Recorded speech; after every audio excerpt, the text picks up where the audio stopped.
Hey guys, what's up? It's your pal Victor once again, and we're doing another cult following review today. And the last review we did was of the McFarlane Toys Batman, Arkham Asylum Batman. And today we are doing a review of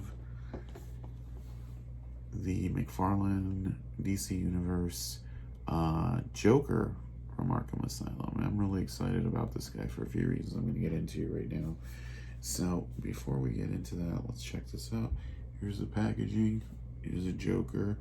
He's got some chattering teeth accessories. He's got a gun. He's got his trading card and a stand. Those stands are actually really useful because I didn't really talk about it much in the last review, but as nice as Batman's cape is, it is a little too long for his body. So he kind of needs to stand up straight and get posed. So, all right. So here's the side: Batman, Arkham Asylum, the Joker. Other side, the Joker. Here is the UPC stuff right there. Here is the back of the box with an in-game picture of the Joker render, rather, and the other figures here in the wave. What's actually from all the waves. You got the Arkham Asylum from this third wave. You got Wonder Woman from the second wave, Superman from the first wave, Batman from the first wave, and Wonder Woman from the second wave. So before we get that cracked open, this a few companies have made toys of this, but as far as 7-inch scale, which is what this is, the only company that's made like a really good version in that scale has been DC Direct, it was called then, now DC Collectibles, now DC Direct again, and they made this guy. This is the Arkham Asylum Joker. They made a kind of messy version for Arkham City that was a New York Comic Con exclusive in 2010, but it's just this figure with a different paint job. He has, he looks really dead on, but I will say the only issue I've ever had with this figure is that he has really limited articulation. His head moves up and down, ball jointed arms, up and down shoulders. His hands turn. He has, the leg articulation up here, no thigh cuts. It's got knees, and then he's got, feet articulation. So it's 1, 2, 3, 4, 5, 6, 7, 8, 9, 10 points of articulation. And he looks good. And he has a metal chain, which I always liked. Mattel never made a good version of this guy, and he looks good. I mean, he looks like the game render, but it's kind of like their version.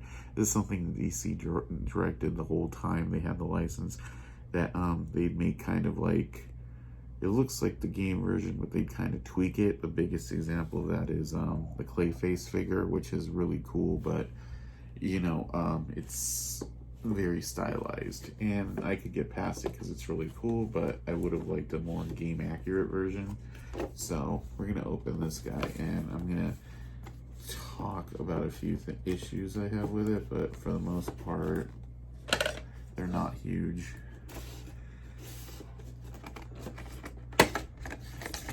Using a ruler to pop that open, unboxing it here.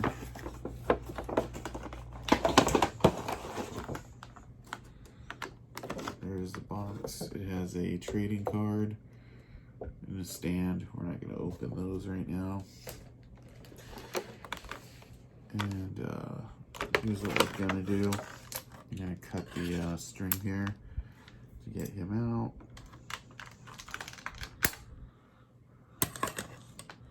I do like that they're only using one twisty, and it's the rubber band kind. I hate twisties.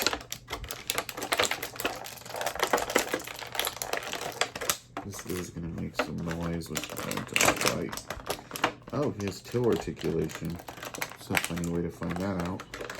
Guess we're going to have to go head first.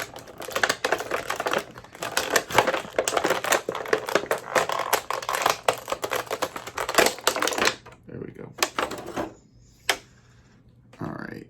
So there he is. Now, my main thing in all the promo photos I've seen with this guy has been, oh, his head looks so cartoony. It looks so cartoony. But then, as I looked at this guy, you know, it's not that cartoony. It's that he's got a wash on his face and highlights in his hair. And this guy really doesn't have those highlights, but the sculpt is there. And he looks more like the game version. And as I thought about this more, here's his profile. Here's his profile. These guys have the exact same head profile pretty much. The sideburns are a little bit different, and the back of his hair is a slightly bit different, but it's not cartoon. They have basically, they mix, you know, half dozen the difference. He's a little more grimy. He's a little more clean. And when you look at the box art, he is a little bit more clean, so maybe I'll give him a little bit of a wash. It'll make the difference. But again, if you zoom in,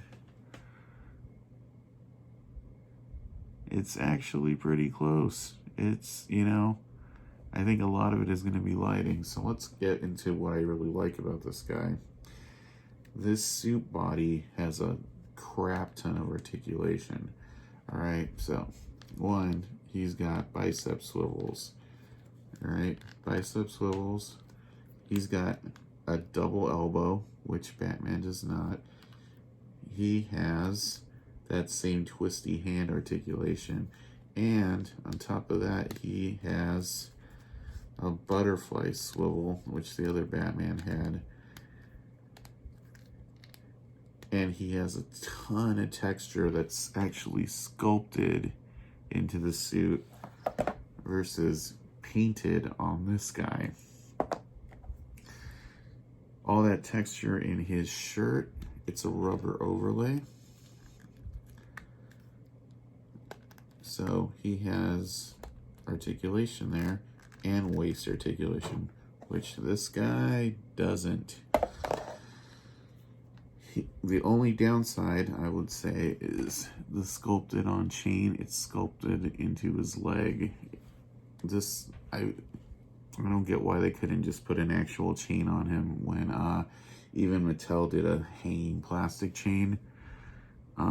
It's like the only like little thing that kind of bugs me about it. Like getting an actual chain there would have been a nice touch. That being said, he has the same ratchet kind of turns articulation that Batman has. He has double knees, and he has side to side and a toe joint, so you can get a hell of a lot of articulation out of this guy. I'm super happy with him actually, because you can like get maniacal Joker, look at me, haha. Just this pose alone makes him my favorite Joker figure. And the fact that I was able to get him on Amazon for $15 seems like a steal now in hindsight. And he actually has open hands that I can pose stuff with. Versus this guy who has open hands, but literally all I've ever been able to pose in his hand are like paper trading cards. He can't hold anything. So all you can, this is the closest, like, hey, ha ha ha. Which is cool, but literally this is the only pose you can get him in. It's really obnoxious. I'll also tell you the other thing I'm really excited about is these teeth as accessories. I've been wanting these teeth as Arkham Asylum Joker accessories for the better part of a damn decade. I had even considered sculpting some for myself. The Play Arts Kai Joker comes with these. I tried to buy them off people who were parting that figure out because this is the perfect accessory for them, for him. And he comes with two of these, just like Batman. Batman came with an open jaw, you know, an open Batarang and a closed Batarang. This one comes with an open chattering teeth jaw and a closed one. And you find these all through Arkham Asylum, Arkham City, Arkham Asylum. These are just like all over the place. You smash them up for like points.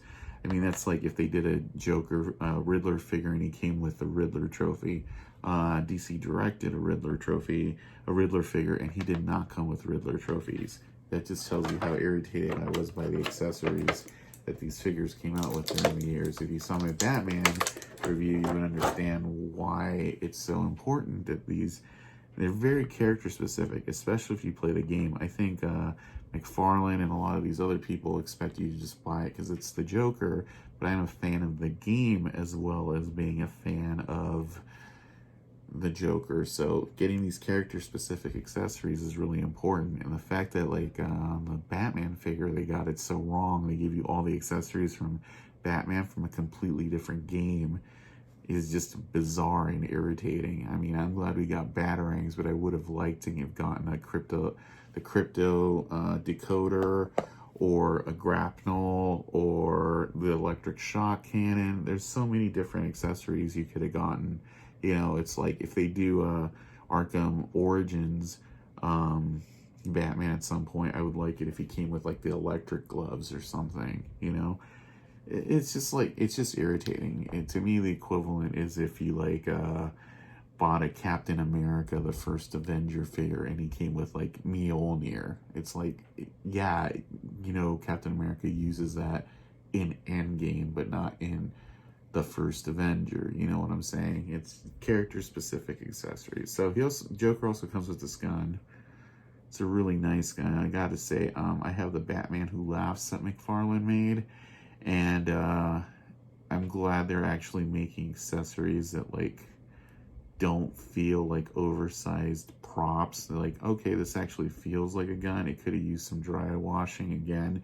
And it's weird that McFarlane is like really gotten away from dry brushing now that they're doing these new action figures. It's like that's kind of what they were known for, and now it's like it's completely like alien to them somehow.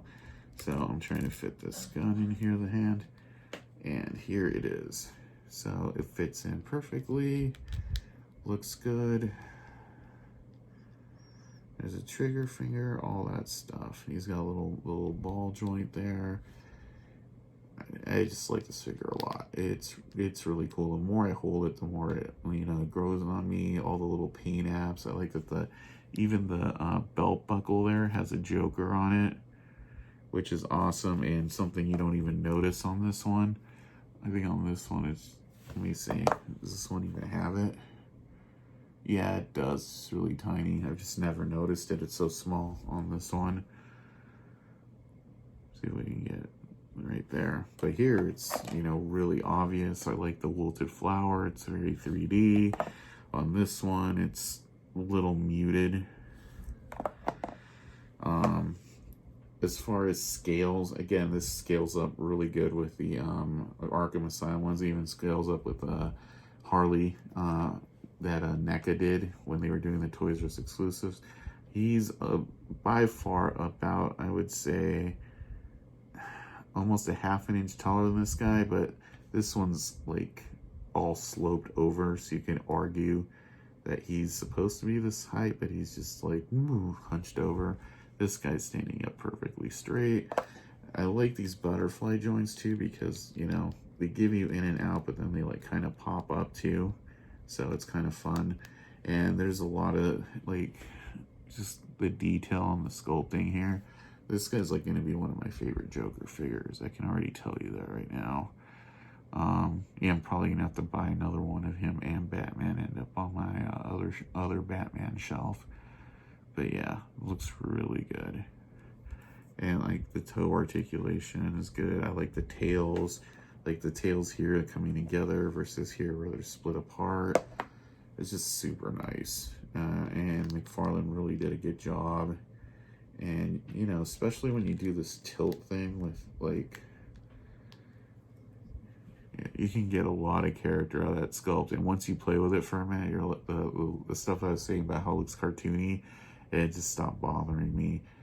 You know, it just looks super nice. I'm gonna have to take some pictures of it with some of the other Arkham Asylum figures. And I have a whole shelf on opposite this shelf that's just Batman, Arkham Asylum universe figures. And it looks really good. There is some dry brush here on the shirt to give it a little depth, and you know, it's a good figure. I mean, I'm probably gonna give this one an A too, just like I did with the other one. But yeah, super nice. They've really worked in the articulation here really well. I like this darker green for his hair. It does show up well in the light. I like the profile. He scales up good with other Harleys. Just like, yeah, pretty damn solid. Before this, I think my favorite Arkham Joker was the Origins one, which looks a little more realistic. But this guy's, you know, he looks like the game, the one from the game, and that's kind of what I'm going for.